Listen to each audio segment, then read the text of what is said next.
Well, hello, everybody, and hello, Sissy. How was your week this week, Sissy? I had a pretty good week. Yeah? I had to get new glasses. I know, they look sharp. I'm officially blind bifocal. Well, I didn't. Phase. I didn't necessarily kind of looked, and I took a double take, and I thought, well, you just look. There's something that just looks fashionably loud about you. You're looking good. You're looking good, Sissy. I like loud. I'm telling you, looking good. Okay, thank you. Looking good, fashionably loud. Fashionably loud. Absolutely. Yeah. Yeah, I know the looking for sunglasses thing can be, or for glasses thing can be awful difficult at times. Yeah.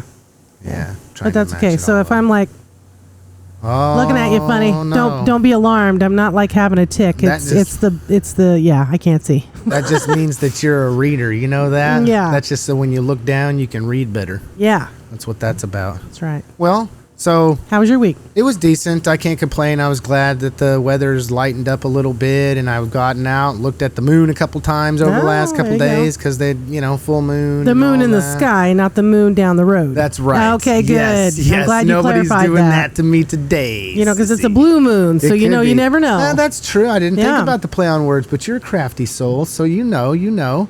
But yeah, just trying to get out there, enjoying the reprieve of the heat and whatnot, and enjoying spending a little bit more time outside. There you go. That's really what it was. No hectic anything or everything or nothing in between. So there you go. Yep.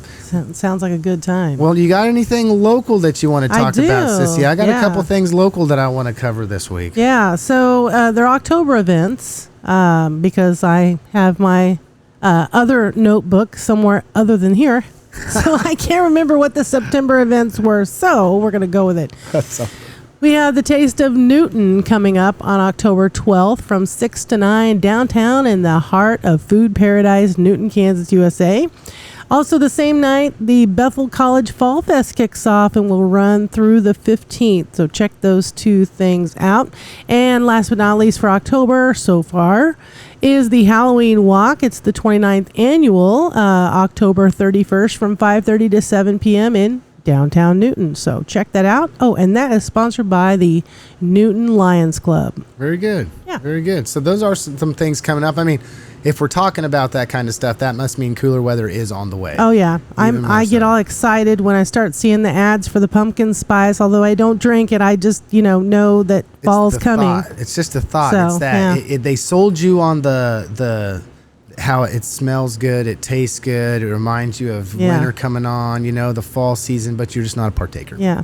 And, I love a good Starbucks, but I'm hoping that some of our other local coffee shops will have some fall favorites that I can adopt as a new fall favorite drink. So if you're listening out there, hit me up. And I would have to almost guarantee that Norm's does something. Sure. Norm's downtown. I bet they have some little holiday special thing going on. Something less sugary. Yeah. As an option for me would be fantastic. Not to go into the weeds, but speaking of holiday drinks and whatnot, are you an eggnog fan? I am not. I'm not an eggnog fan either. And I never tried the, spicing up the eggnog, so maybe I'm just missing, I don't think so. Enjoyment of the eggnog.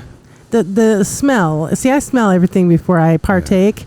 Just because it's a thing, maybe because I'm a foodie and I cooked for a lot of years, so maybe smell it before I taste it. But anyway, the aroma is not good. It's not for you. It's not. No, it's on the. I don't think I'll try that radar. Yeah. I might be on. I mean, maybe there's a way to have eggnog that makes eggnog good, and I just don't know. Well, someone I think last winter. Said Brahms, I believe, had an eggnog ice cream. So that might be an option for you. That would be putting a toe in the water. Yeah. Just testing it out a little bit. I might, who knows? I'm telling you right now that fall and wintertime is on the mind. Yeah. It's on our mind. We're starting to fantasize about winter drinks. Yeah. Yeah. I want to cuzzy on up to next to a fireplace. I'll start, here soon. Tomorrow is September 1st. Traditionally, I start getting out the Christmas carols and start playing Christmas music. You are that person. I do enjoy a good old St. Nicholas song once in a while. You just breeze right through Halloween, right through Thanksgiving, and get on with some St. Nick. I'm not a big Halloween fan. Yeah, that's my favorite holiday, Sissy. Yeah. Boo.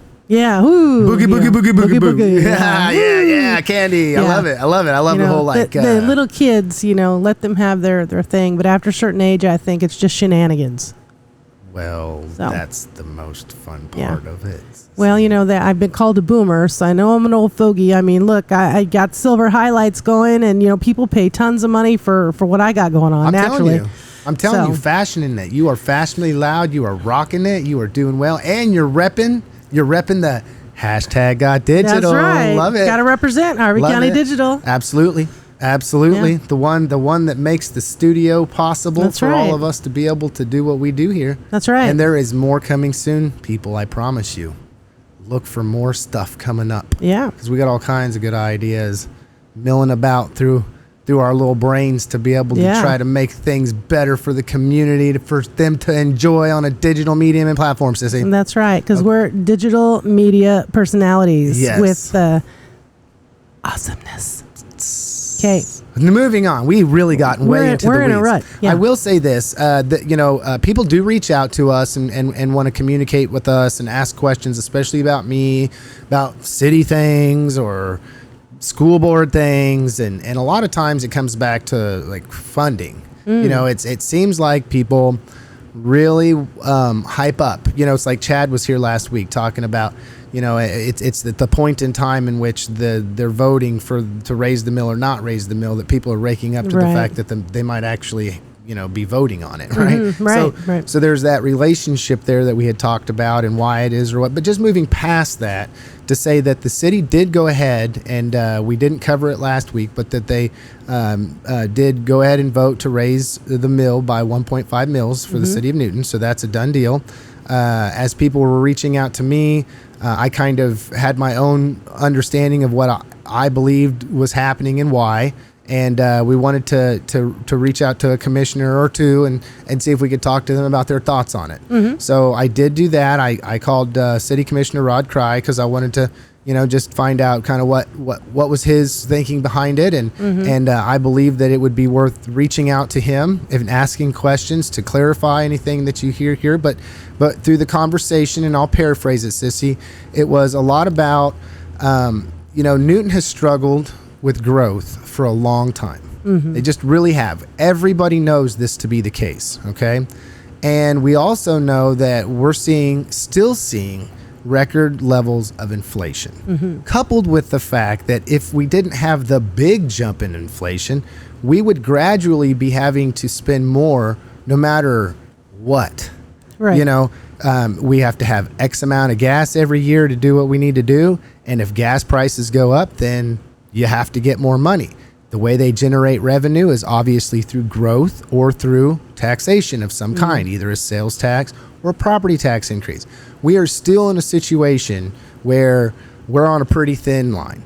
We've got some things happening here, and we see some developments going in, but we just are having to move in this direction because if we don't do something, we're going to have to start cutting services. Right. That is the paraphrase from the conversation that we had. I think Rod would probably say that's pretty much the skinny on it, but he was traveling when we were talking, and so I didn't have an opportunity to get a written quote, but he wanted to be a part of what was going on. He appreciated us reaching out. It's best to hear it from the horse's mouth and to understand why a commissioner is doing what they're doing. And I'll also say this. It's not like they haven't been vocal through the whole process. Right. So if you're just now catching up to this and thinking about, there's a 1.5 mil increase, why is this the case? A lot of this stuff was already discussed previously. So I'm not saying that anybody didn't do their due diligence or anything like that. I just, people, it's very important that you be part of the process through the process. I think that's echoed from last week that we talked with Chad. Right. We agree on this. We're both civic-minded people and want to make sure that this is another venue and opportunity in which you can participate. Right. Keep reaching out. Keep asking questions. Obviously. I mean, we want that. But there's also, a portion of this stuff had been talked about previously. And it wasn't saying the writing was on the wall, but for all intents and purposes, they're still trying to navigate through this situation. And I can't fault them too heavily. I mean, I really can't. If you look across what's been written over the last week, there was other two issues I wanted to cover. In the Kansan on Thursday, August 24th, the front page article is the county postpones adoption of budget, passes revenue neutral rate resolution. They're still discussing that there and what to do with the challenges that they're facing. Lindley Hall is delayed. That's the Kansan, Tuesday, August 29th, for additional floor work that's needed. I mean, I did have people reach out, Sissy, and we're saying, well, look, now Lindley Hall is going to cost more money and it's not going to wind up getting done at the time that it's supposed to get done. And it's like, well, this is unforeseen, right? Nobody knew that when they would get to this point and uncover something that, well, we have some stuff we have to go back and fix. And I'm sure there's all kinds of contingencies built into contracts and things. And I don't think anybody, I'm not going after anybody under anything like this, but it's like, that is a synonymous situation with the one that the county's dealing with, that the one that the, city's dealing with. I mean, West Park Shower House project delayed. Why was it delayed? Because they had budgeted a certain amount of money and now costs are going up. So they have to figure out, well, we can't, we're getting more money to do this. We have to be accountable to the people. That comes out. So what do? If a budget's going to take $5,000 more and they don't have it, then they postpone it. I mean, what else would you do? Right. So sorry for getting on that tangent, but just straight across the board, all three of these things are synonymous.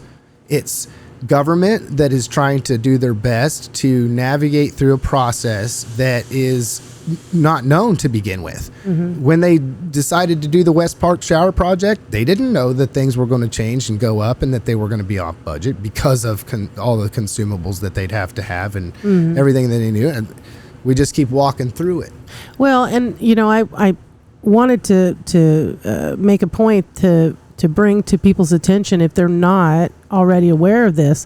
I actually was not aware of how the bidding process works, especially with the city, watching the city commission meetings and things like that. And I it just blew my mind. I mean, it seems like a very tedious, very transparent, week after week, it's an update, it's a change. Well, we've had a change or we need an amendment. They have to pass a resolution. They have to get a majority vote to do that. If they don't, they can't change it. They have to contingency plan. Yes. I mean, it's nuts. Well, it is. And then when you go out to like open bidding and things, there's all kinds of stipulations and requirements of what they can and can't do and how a bid is filled. And many time steps. Yes. Everything takes so much time and it's just a snail's pace sometimes. And then all of a sudden it's, the tortoise and the hare, right? Yes. And so, like Lindley Hall, for example, I believe it was, they were nearly completed and they realized they had rotten floorboards or something. Yeah. Well, we can't glaze over that to finish the project on time. I mean, that's not only is that going to cost, but that could be dangerous for the children. Yeah. Right. I mean, we just can't do that. Why would you do that? I mean, and not only that, but being a good steward of what you've been in charge of or voted into the position that then goes to the position of the superintendent, that goes to the maintenance person, to the person doing the job. I mean, the whole thing, you can't do that. Yeah. That would be asinine. No one would think that they'd be like, what? You want to what? Well, and then there would be this idea about these governing bodies and their decision-making abilities would be flawed, right? And we're trying to get out of that rut and come back up on the road and try to, move down the road, right? Yeah. And try to change some minds and some hearts towards some of these processes and some of these decisions that have been made over the last, decade or whatever it's been. 20, 30, 40 or however years. long. Right. So, it's all good things. Good things come to those who wait patiently. Right. And, nobody wants to have a change, but sometimes the change is worth the wait. So I'll take it back to this too. And not to get off track. And I'm just going back to my mind is tracking along.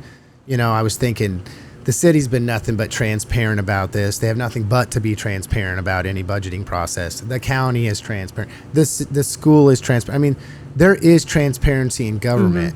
You just have to, want to go and take the time and learn. Right. Which takes me to my next situation, which is I had no idea that there were so many children that did not want to sit down in a seat and take the time to learn something because Once again, I'm going to cite the Kansan. Okay. On Thursday, August 31st, truancy court may be coming to USD 373. Mm-hmm. And I thought, well, we already had truancy. Right. And we kind of do. We kind of do. Yeah. All right. There's a process currently and if you read the article, it'll go through it. I'm not going to get into a whole bunch of detail, but there's a process in which they have established that if your child misses X amount of days in a row or so many days accumulatively, and these are unexcused, obviously, that then they become truant. Mm-hmm. And from there, then that truancy gets turned over to the courts. Mm-hmm. Okay. Right. And I know that I've got to specifically say, so there's nobody that misses this. Superintendent Fred Van Rankin was very adamant that, there's nobody getting thrown under the bus here. Nobody wants to create bad relationship with, the justice system in this regard. We're a team. We play together. I'm paraphrasing Superintendent Van Rankin here. Right. This is Lance's take on it. Right. But that in our commentary. Our commentary and analysis that we do, Sissy, on all things news. Right. I love it. Okay. So, anywho, just walking down this path, we have a situation where, there's a little bit of apprehension because we have so many kids here that are truant, whether that's because of a parental situation, maybe that's just missing too many days. But still, there's a standard. There has to be a standard established. And when you don't meet that standard, there's a truancy. We'll call it that, call it not coming to school, whatever, not showing up enough. And then, well, what do you do? I mean, the school system's hands are somewhat tied. They go through their process, and then, well, what's there to come of it? And the stickler on it is, I mean, we're not talking about a few kids. I mean, we're talking about over 100 or more, almost. Wow. Situations. Where I have not read that. I will have to do that. Yeah, they had quite a thing on there that said there was quite a few youngsters that would have classified as truant. So I guess, what do you do? Yeah. Well, I mean, that's kind of where they're working their way through that process. And I would suggest watching that pretty close, because once decisions are made, then it's too late to have anything to say about it. So watch this situation. I'm going to be watching this situation. I'll keep everybody updated on this situation because, there are when it comes to setting up standards such as, let's say, the Railer Way, that we're all supposed to abide by, and then that since that standard is there, if there's any change to that, we need to as parents make sure we're informed in the process, and then have an opportunity to speak up about it. Right. And speaking of opportunity to speak up, does the article state that the school board is going to hear public comment on the next meeting on September 11th? They're doing the meeting that day, right? Yes, I know that's a national holiday now. But. Oh, you're asking me to get into something. That's why we should have better conversations before the show, Sissy. Yeah, that's all right. We'll get back. I'll get back to you on that. And all the parents or whoever wants to comment would just have to probably just call up to McKinley and just ask if they'll have an open forum that night. Yeah. You can always do public comment as well. So there's always that opportunity to do that. But I think the total number on this, let's see what it said. 179 cases last year. Wow. And we are short how many children for this enrollment? Oh. And are these children that are classified as enrolled in truant? Yes, because you have to be They're enrolled. Declared. Are they already declared already? We've been in school for a little over a week. The Kansas statutes provide that if that a student is truant if they are absent without excuse for a significant portion of the school day for 3 consecutive days, 5 days in a semester, or 7 days in a school year. Well, there you go. So we've been in long enough that any enrolled children could be declared truant if they've missed 3 consecutive days. Yeah. And that's interesting. That's interesting. That's a lot of kids. That's a lot of kids. So, that's a lot all of right. kids. A lot of truancies. So that doesn't help us with our low enrollment numbers. Darn it. No. Yeah. Okay. No, it doesn't. So speaking of schools, are we ready? Are we ready? Yeah, have at it. Okay. Have at it. So speaking of schools, did you catch the young man in Colorado named Jaden, who is a 12-year-old 6th grader at his school? I believe it's Vanguard school system. It's a public school, I believe.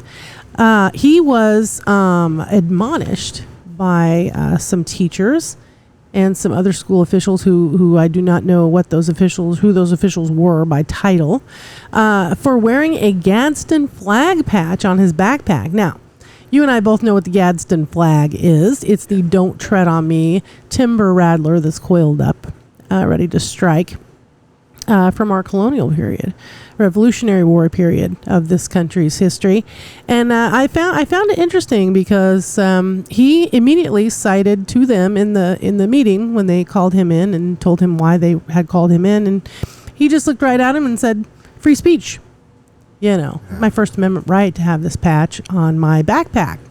And they told him that it was represented slavery and racism, and that it was inappropriate, and that he needed to remove it. Well, he went home, and his parents supported him in his free speech exercise, and politely called the school. And lo and behold, within 24 hours, the school has said, "We also value free speech and the free exercise thereof, because Mr. Jaden, as well as the rest of the country, has the right to the First Amendment." So they not only allowed him to keep the patch in place and display it proudly, but they also issued a statement saying that the teachers were incorrect. Yeah, that's a rough and that's situation. a conundrum for me. Yeah, as, there's a lot going someone on there. that thinks that the teachers molding our children should have known better. Yeah. Or known different, maybe. Yeah, I got caught up in that frenzy as well. I saw that come across, and the first thing I do is just take a step back, and ask the question, some questions around that, like kind of why are we here? How did we get here? And just process through the situation, and with all the information that we got, right? Right. We of course got a parent. This is what went viral is a video of a parent obviously recording this interaction with school staff. So I kind of asked the question, well, was there any nefarious motives there? Sure, I'm not sure. saying there is. In today's Right. society, it's best to record everything if you can to make sure that all parties are responsible for what they say, right? I mean, Right. there is that. You wouldn't want to get into a situation where they say that's not what happened, and even though that was what happened, and I understand this. But it's very problematic, first off, that we go around targeting children. That's hard for me. I mean, in a society in which politics and policy run high in emotions when it comes to people as adults, and even adults have a difficult time having conversations that have to do with things that are of a political nature, let's say. And then now our children are in the bullseye. I mean, we've seen it in our own school system here. I personally don't understand why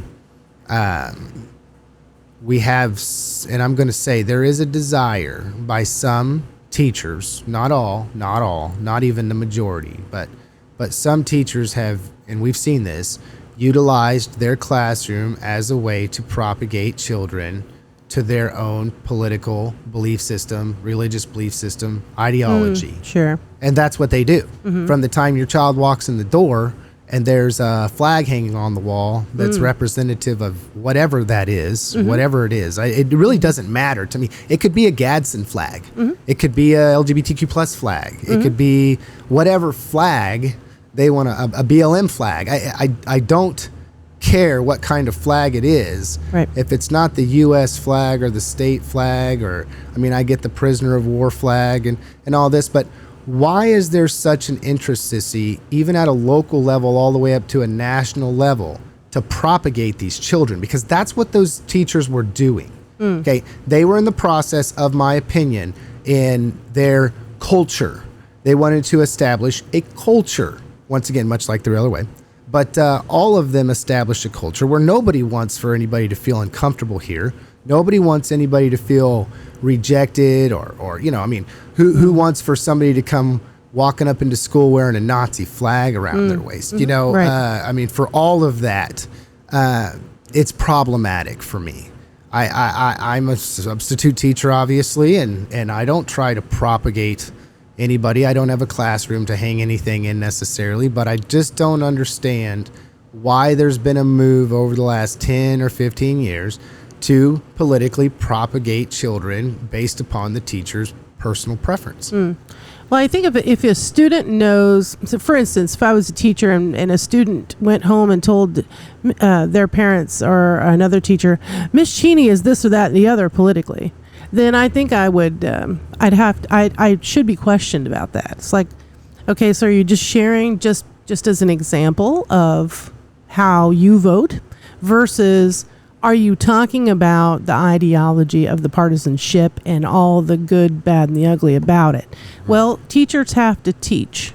And using personal examples is a really great way to do that. I just think that the translation from the children and from the families, I think sometimes it gets twisted somewhere between innocent, knowledgeable teaching from the teaching staff that might share those personal examples to how did it become this is the only way to believe, and if you don't believe that, you're a part of the problem in this country, right? Because that's what I think of propagation, right?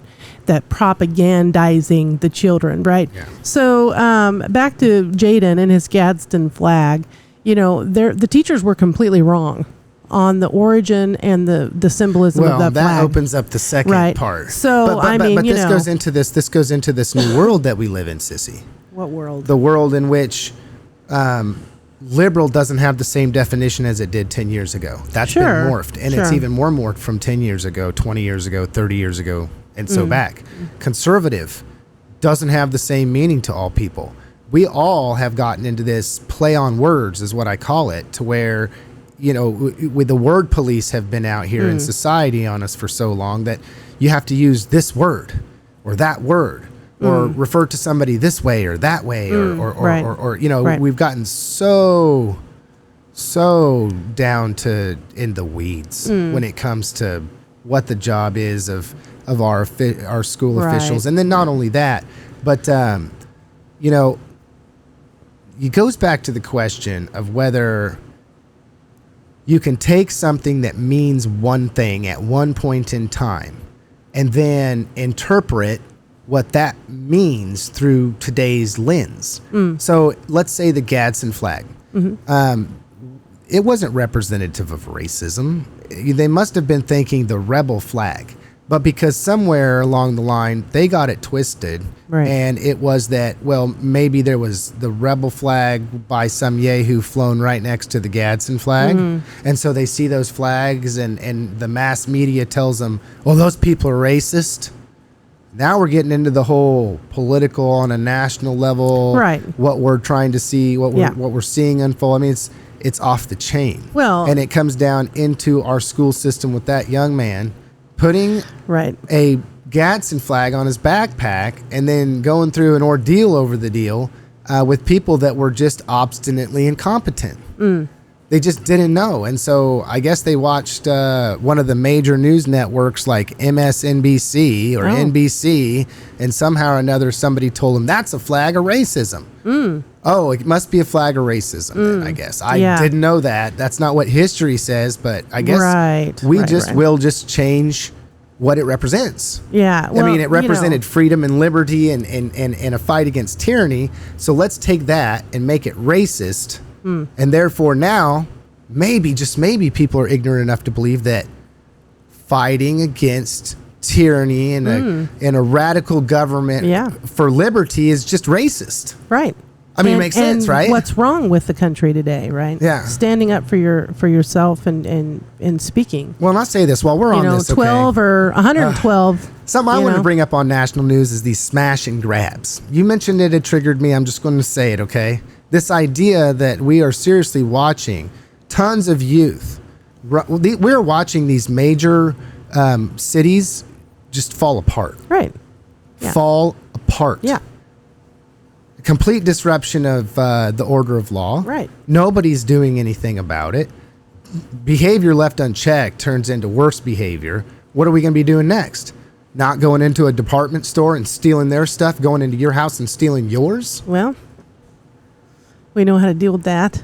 I mean, thankfully, we live in a state that allows us to. Home defense. And we are there's going deep. Lots of options. We're going deep. Right. But I mean, it's unbelievable. I mean, it's coming up over and over and over again on my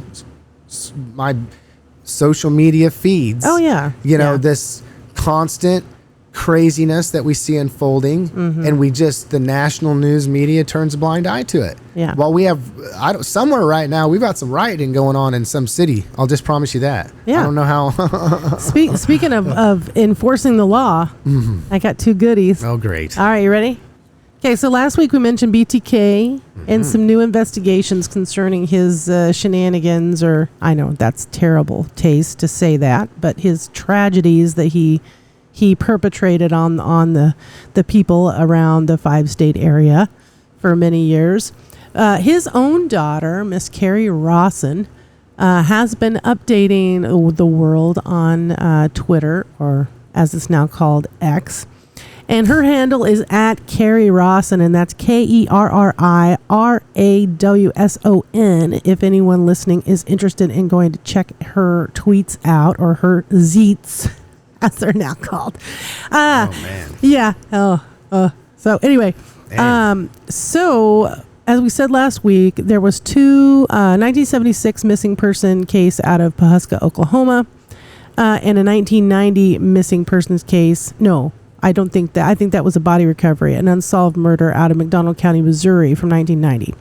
So now there are 3 additional, possibly as many as 10, either missing or unsolved murders that he could be tied to. Now, the common denominator of all this new information is not his property. That's where the Oklahoma people came up and were digging for evidence. In his own writings, his own journaling, his own collections of things, Polaroids that he took, he either reenacted the scenes to relive them, or use that as a memento. I don't exactly know. Fantasize. I haven't delved into the mind of Dennis Rader for many years, but it's pretty deep and complicated, many layers. But he called his murders, or whatever you want to call them, he called them projects. Oh, yeah. Projects. And so the the case logs and the investigative notes and the evidence, all the agencies have access to this. So looking at all that, trying to look at keywords that pop out at the detectives and the investigators in these various agencies, they now say that there is a 1983 from Hayes, a second Oklahoma without a date, somewhere in that range, and then another one from Kansas without a date. But like I said, that's 5 that they're seriously looking at. The first one, 1976, I think that's a confirmation. I think they'll be charging him in their courts down there. Wow. And I believe at 1976, remember, the Supreme Court said that the death penalty was constitutional. So some states because I brought it made back. the comment that maybe, hopefully, he had.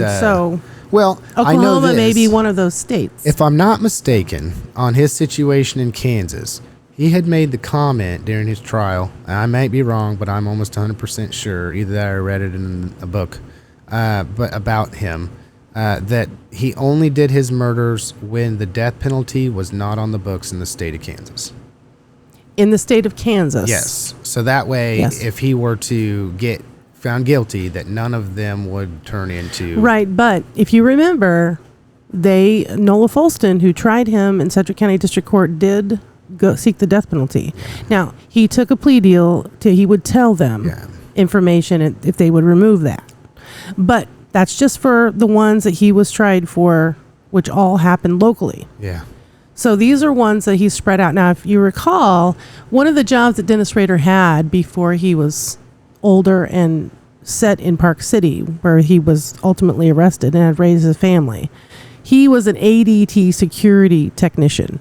So in my mind, he probably had a regional territory. Went all over the place. And ADT was fairly new then, and was probably, out doing the thing that would have been in this 5-state. So possibly something that they haven't uncovered in Nebraska if he went that way. We know about Oklahoma, maybe Texas. We know about Missouri. right? So there's some states that are real close, maybe even some eastern Colorado. I mean, you never know. Mind, Sissy. I did not know this was the update. I don't know what the other 5 were. The other 5. This is coming from his own daughter on Twitter. So again, her handle on Twitter is at KERRIRAWSON, and she has a prolific tweet history regarding this in the last few days. So check it out. Oh, one more thing. That sent me, I'll just tell you, that set me back, Sissy. Just thinking about that. Yeah. Just knowing that, who knows, I mean, how many. Yeah. It could be, I mean. Yeah. Yeah. Sorry for those people that lost their loved one. Definitely. And, there will be some opportunity, perhaps. I hate to use the word closure in a tragic situation like this, but Cynthia Kinney is the 1976 missing person out of Pahuska, Oklahoma. Her friends and family have been waiting since 1976. And no idea that BTK was behind it? Like her family's just waiting for this random person as they're watching on the video, this BTK guy up in Kansas. I don't think it was. I don't think it was until the law enforcement connected him at all. But I mean, that's a long time to be waiting. Yeah. Right. Yeah. And how long did the other that he was tried and convicted for? How long did those families wait? Yeah. I mean, I often think of Joseph Otero talking to the news and giving interviews, and his whole family. Yeah, and he was a grown man. He was like 40 years old by the time it was all said and done, I think. I'll get misty-eyed if we do too much reminiscing on that. So we're going down all some good things, crazy and wild things that Kansas is known for, and everybody knows about BTK. Yeah. I will tell you this: when I was a teacher, teaching public speaking, that was one of the things that obviously some people wanted to give a speech about, man, you would be surprised at how many students came from other places, like other states, and all they know is that Wichita was the place that where BTK was. It's like, well, not technically Wichita, it's Park City or whatever, but yeah, I mean, it's known all over everywhere. Right. There's nobody that doesn't know who that is. And I think there's been books and there's been some miniseries. I think there's been maybe a couple movies that have come out already, and so this is all new fodder for new projects. I can't even believe I just said projects, but that's what he said. Anyway, that's what he called them. Work. Okay. So my other law enforcement story, and this one will crack you up. Okay, so. The headline is Missouri woman sparks house fire with spicy tortilla chips. I mean, how do you accomplish this? Okay, so this lady who was arrested in Missouri somewhere, I think it was Nixa, Missouri, she admitted that she went to the local gas station and got a couple of gallons of gas. And she poured it over soaked some Takis chips in this gas. And then she threw them in a laundry room hamper and lit it on fire. And her quote from the statement that she gave the police was, "The chips' greasiness would slow burn." And the author of the article assumed she meant so she could get out and leave. So my thought is I don't eat Takis. I'm a little afraid of Takis from the smell of them. Yeah, Takis burn holes in your stomach. So, when I first read it, I thought, I didn't even know anything about the gas. I thought she just lit the chip, and I'm going, why are we eating that? I'm just trying to figure out, what was the process of thinking up to this point? I don't know. What were we trying to accomplish? Well, she was trying to burn a house down. But why? I don't know. Maybe she didn't like who was living there with her. I don't know. Maybe she just legitimately I don't know. Thought, if I throw some Takis in there, it's going to burn my place to the ground. I need to light gasoline-soaked Takis. Yes. But how did we figure, like, I'm not understanding how the Takis factor in here. I don't know. Maybe they were from the Takis. Maybe she was mad at the people who make Takis, or just she was just acting out. Maybe it was false advertisement. I don't know. I really don't know. We've had this whole saga about sriracha, the red rooster sauce, right? Now Takis in the news. And now we've got Takis setting houses on fire. Oh, wait, no, not Takis setting houses on fire, but Takis being used as fuel. paired with gasoline to burn some laundry that's going to burn the house down. Have you ever ate one? I like I said, I'm a little afraid. I'm afeared if it of about the sets your Takis. mouth on fire. Yeah, so no. I'm sure it burns plenty of holes and plenty of young lives. Now, I wonder if she just would have lit the chip and not gone and been seen at the gas station to be identified as, yes, that woman came here. Yeah. She just would have lit the Taki on fire and thrown it in the hamper in the privacy of her own home if she would have been caught. I don't know. The arson investigators might have thought, now, why in the world are there burnt Takis in the laundry? It definitely takes all kinds to make the world go round. It does. And her mugshot was just as pitiful as all get out. She was sad that it happened. She just looked troubled. I don't know if she was troubled because, she's getting a mugshot, or if she's troubled because she's troubled. Before or after deal. It could be. One maybe she ate the Takis. Yes. They made her go crazy. It could be I don't know. She was troubled, and then she made this decision because she was a troubled soul. Yeah. Or it could be that she was troubled after the fact because of the consequences of the choices of herself. Oh. And it has nothing to do with Takis? I think Takis have to factor in somewhere. I don't know. Why not Flamin' Hot Cheetos? Those preservatives in those processed foods, they say they're poison, so maybe they're poisonous on your mind, your mental status. I don't know. Giving Takis a bad rap. I don't know. Because, you couldn't use, like I said, Flamin' Hot Cheeto chips. Yeah. It'd probably be easier to light one of them than a triangle. Probably was wanting to go for a bottle of Sriracha and looked at the price and was like, no.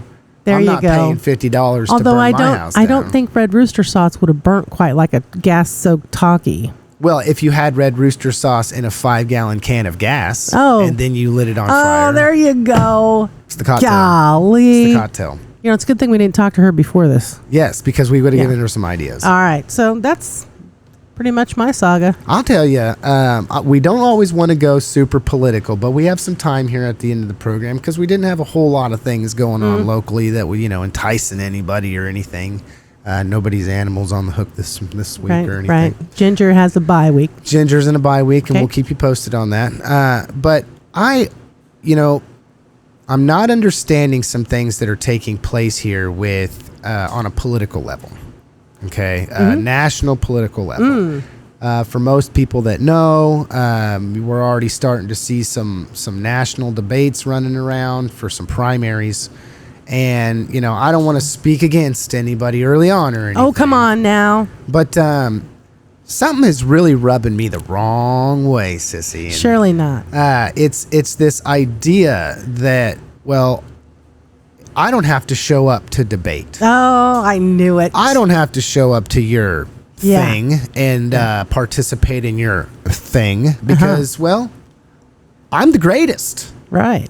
I am the greatest, and I'm going to win. And you all better just realize that now because I'm awesome, totally awesome. And I'm just not going to show up to your debate. Yeah. And you're speaking of Donald Trump. Of course. Yeah. I don't think anybody wouldn't know that. And, for being somebody that tries to look at each individual subjectively, like, for instance, there are some things Obama did that I didn't really like, and there's some things that he did that really wasn't so bad. And the same thing with Trump. And not only that, but compounded by this knowledge that really it's not the president that does a whole lot anyway. It's pretty much Congress. And everybody's got that bent and confused. And then you have a bureaucracy that overworks and outworks and is more, in my opinion, has more power now than our elected officials. Argue with me about that. While they obstinately and ignorantly treat you all and your Congress and your Senate and your hearings that you have. That's a joke. Members of the bureaucracy look at you all and they are obstinately ignorant to you, and there's something that people don't understand. There's a disconnect there. Nothing's changing. It's just getting worse. That's my opinion. Yeah. It's a machine. So the one hope that we have is that we have the ability to elect different people. Okay? And in any situation, there's always the period of time in which you have to file for an election by a certain time, and then you have to go through a period of time and process, and usually that includes doing things that people do when they run for election, i.e. showing up to forums, showing up to places that you're invited, speaking, being there to be able to have, the conversation of ideas in a public space. That's what this is about, right? You think you think that every candidate that's showing up to a forum is liked by everybody? They're all equally have to show up to this place and mutually get on a level playing field to be able to have this discussion and therefore give people the opportunity to vote how they want to vote. And I just don't understand this I'm not going to show up thing. Yeah, my philosophy is, and honestly, not just cliche, is no debate, no vote. I mean, I have absolutely no confidence in someone who does not have the ability to stand and speak about, what they stand for. And not so much mudsling. I mean, I'm not into that. I know that happens, but it's a part of it. It doesn't have to be that way. You don't have to mudsling. You can use your time and your opportunity to promote your ideas and be above the fray. Right, I know, but they seem to devolve into that. Oh, yeah. The nitpicking right there on the stage, and it just sours it for me. But, I don't believe our current president did much debating. I mean, I know he did a couple, right? But Trump has just said, I'm just not doing it. Yeah. And, he's not an incumbent. And I know historically some incumbent presidents have taken that position because, I'm the president, me, right? Yeah. And I can see that, right? But you're not the president. But even... You're just another candidate. You happen to be a former president. There are new voters that come every year with birthdays, right? And so, I think it behooves a candidate, whether they're an incumbent or not, to get out there. It's poisonous leadership. And let the public get to know you. And it's poisonous leadership because I'll tell you, we're getting ready to have a forum, right? Coming up on the 28th, we saw the clip, the breaking news. We talked about it last week on the podcast. Right. And so far, 10 out of the 13 have agreed to come. Oh, okay? Excellent. So it's obviously we're on, right? But just coming to the fact that I'm starting to see that there really is a movement like this, even at a local level. There was an opportunity that we provided all 3 Harvey County Commission candidates with this last time. We'll just to refresh everybody, and I'm not meaning to go back local, but it all ties in, right? We can go up, down, and around, and it's all the same. So there was an opportunity that we reached out to try to get a recorded forum for the 3 candidates that were running in the Republican Harvey County district primary. Okay. For the Harvey County Commission. Yes. For the Harvey County Commission when Chip Westfall was retired. Right. Okay. 2022. So at first, and I got all this documented still. At first, one of them said, absolutely. Absolutely. The second one said, sure. Worked with us on a time, got almost down nailed to the time. The third one would not even respond. And then turns out the third one and the second one got together and had a conversation. And so then both of them just had a pact that they weren't going to do it. I see. Yeah. Okay, so that was already surfacing then. But you can't even show up to have at a forum. How disrespectful is that to the people that are the voting bloc? And then we wonder why we get these people, and then everybody's like, whoa, I didn't realize it was going to be like that. That's way, way, way too much for me. Well, I mean, if you don't show up and have to be at a forum, and I mean, not saying they didn't have some, so there are some, but it goes back to we're trying to make these decisions on these people that we might have 2 hours worth of information about. If we're lucky. Well, and really, I think we're doing the process, even federally. I think we're doing the process a disservice as a country when we call them debates, because technically there really aren't. I mean, I know there's debating that goes on, but it's a more of a agree to disagree type of dialogue, right? Yeah. Well, this is the question, or this is the thing, what do you think? You've got 2 minutes. Da da da da. Okay, and what who's next? Da da da da. Well, I don't agree with the candidate A. From candidate B. It's like if you go first, so everybody's just going to dogpile on you. That's when you have that back and forth. And debate. It gets tricky because there's a whole speech debate. Yeah. Organized discussion, back and forth, rebuttals, things like that. And that's really the formula that it's supposed to be being used. But unfortunately, then they get on social media after these things, or they have their people doing it while they're doing these town halls, these forums, and it's just And so locally, the candidate themselves is probably the one then that follows up with the social media. So. And they may interact with the constituent, right, or a prospective constituent, a voter, things like that. And I think it really, I said the word behooves. I think they really owe it to themselves in the process. I mean, if you don't win, look at all the experience you've gained. Yeah. And you've put yourself out there. I mean, that's the whole point, you right? walk through the process, right. And the process is you have to file. Okay, you can't run for an election, not file. Right. I mean, you can try to be a write-in candidate or whatever, right. But let's just say normal, everybody has to file. And from when they file, there's a period of time until there's the election day. Right. And during that time, there are some things that are normally required of candidates. Right. You show up to a forum when you're asked. If somebody in the community asks you to show up to their group and have donuts and talk to them about it, that's what you do. Right. If you want to serve people, that's what you do. That's right. So taking it full swing. We'll wrap it all up this week, Sissy. Mm-hmm. No matter what, at a local level, at your backyard, at a state level, county level, a state level, and a national level, they're all tied together, are they not? Mm-hmm. They are, yeah. We seem to think that, this is going on here and that's going on there.